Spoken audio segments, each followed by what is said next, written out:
Un débat a fait rage durant la période estivale où de nombreux séjours ont dû être annulés faute d'animateurs.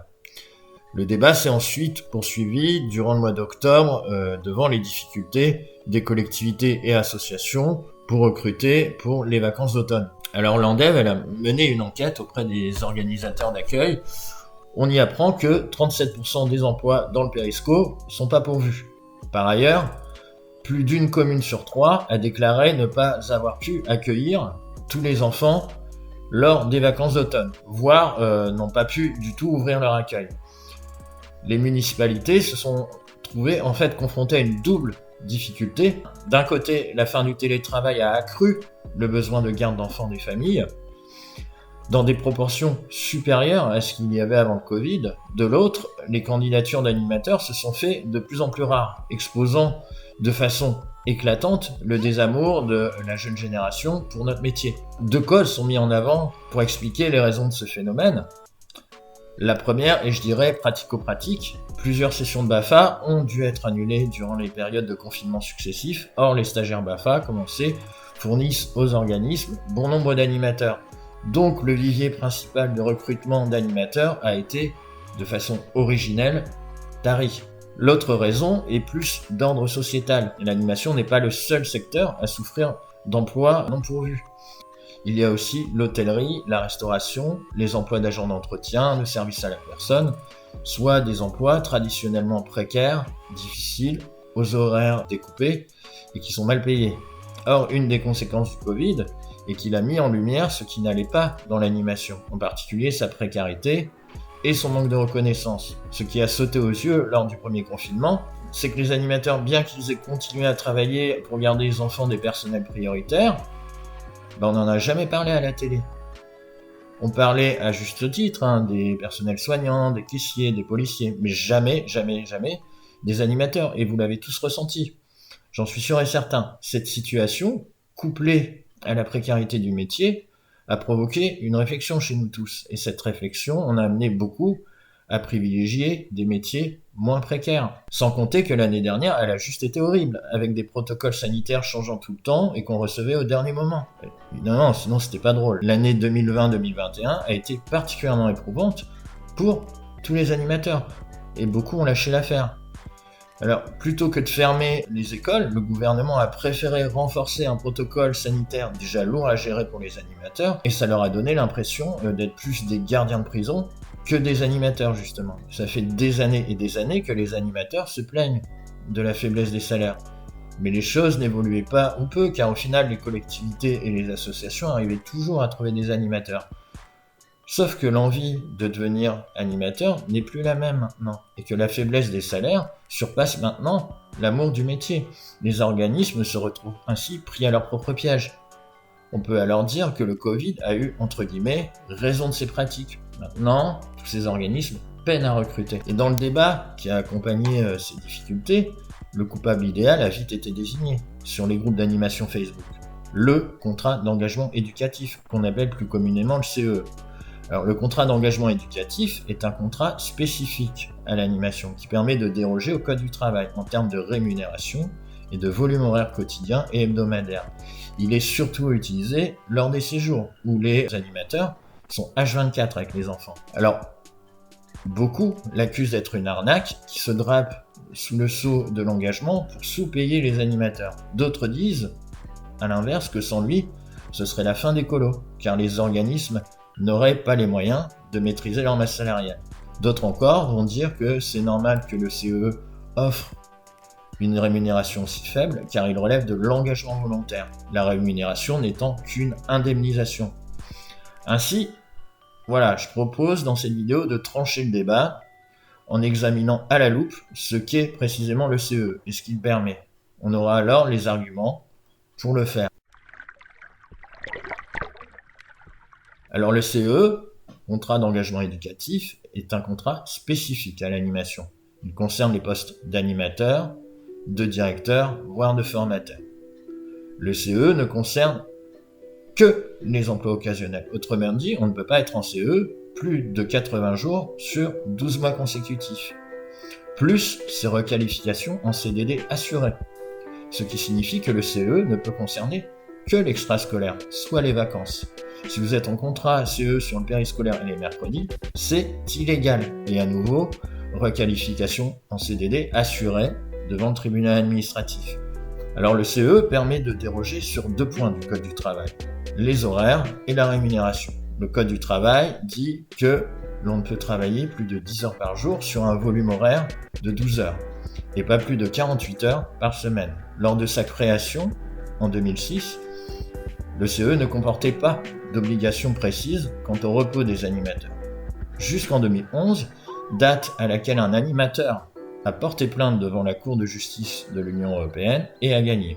Alors celle-ci a exigé que le Code du travail s'applique aussi pour le CE, avec notamment des jours de congé et un repos compensateur quotidien de 11 heures. Alors cette décision n'arrangeait pas du tout les organismes, en particulier ceux qui organisent des séjours. Les enfants étant présents sur site de jour comme de nuit, même les nuits sont considérées comme du travail. Cette obligation aurait eu pour conséquence de doubler la masse salariale lors de ces jours. Alors un groupe de travail s'est mis en place afin de trouver une solution. De là est née l'actuelle mouture du CE. Alors la manière qu'ils ont trouvé à pouvoir déroger au Code du travail est d'intégrer le CE non pas au Code du travail, mais au Code de l'action sociale et des familles. Alors le Code d'action sociale et des familles est le code qui justement régit les ACM. On peut ainsi déroger au Code du travail puisqu'il n'en fait plus partie. Alors le salarié ne peut toujours pas travailler plus de 48 heures semaine calculées sur 6 mois consécutifs. Un repos de 24 heures est dû sur 7 jours consécutifs. Alors, autrement dit, les animes ont le droit à un jour de congé par semaine et ne peuvent pas travailler plus de 6 jours d'affilée. Pour le repos quotidien, c'est un peu particulier. Le salarié bénéficie toujours de son repos quotidien de 11 heures, mais, parce qu'évidemment il y a un mais, il peut soit être supprimé, soit réduit dans la limite de 8 heures. L'employeur se retrouve alors devant 3 possibilités, soit se conformer au droit commun et accorder le repos compensateur de 11 heures quotidien, soit donner un repos quotidien d'une durée comprise entre 8 et 11 heures. Là, si le séjour fait 3 jours ou moins, la différence est prise à la fin de l'accueil.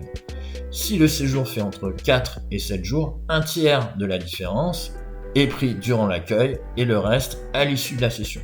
Si le repos quotidien est compris entre 0 et 8 heures, la différence est prise selon les modalités suivantes.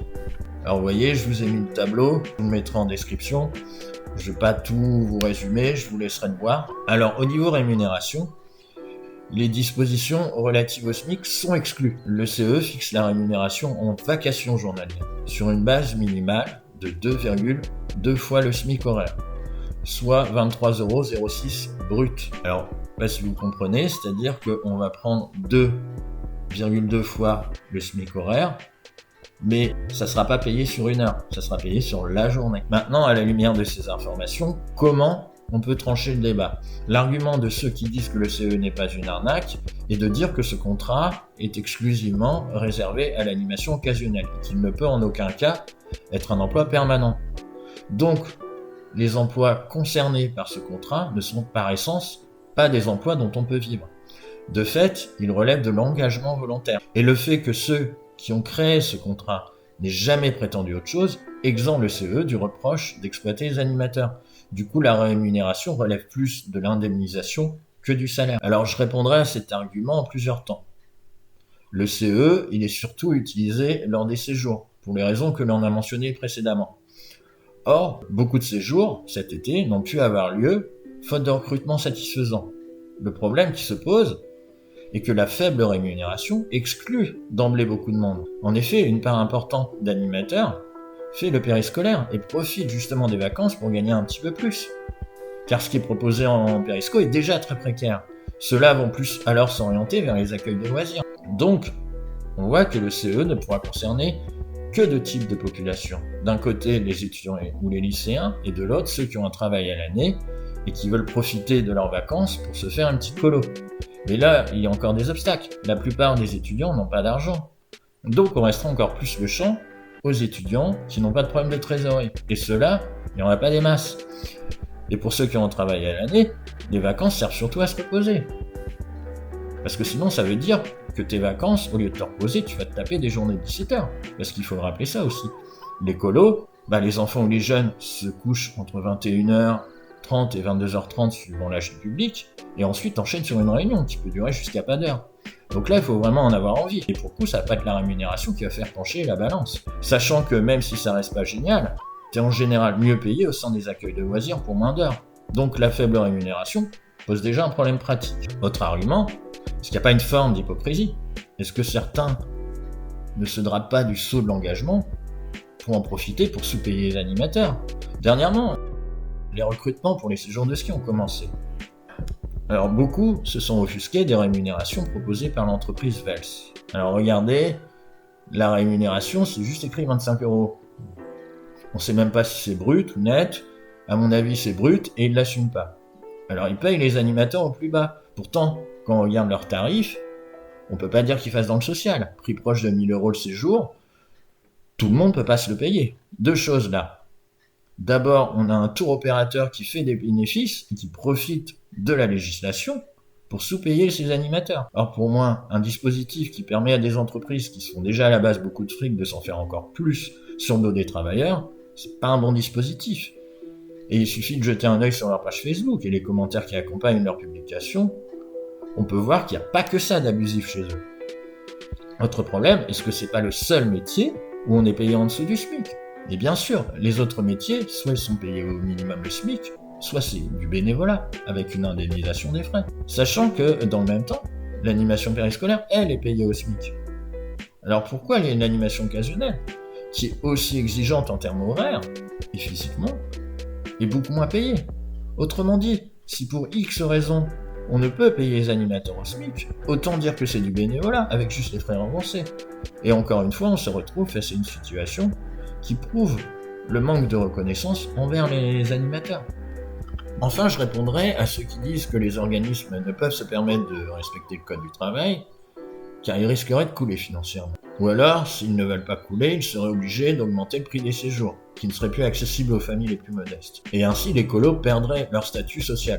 Ou alors, les organismes seraient obligés de rogner sur la qualité des prestations sur place. Cet argument, on peut le démonter facilement.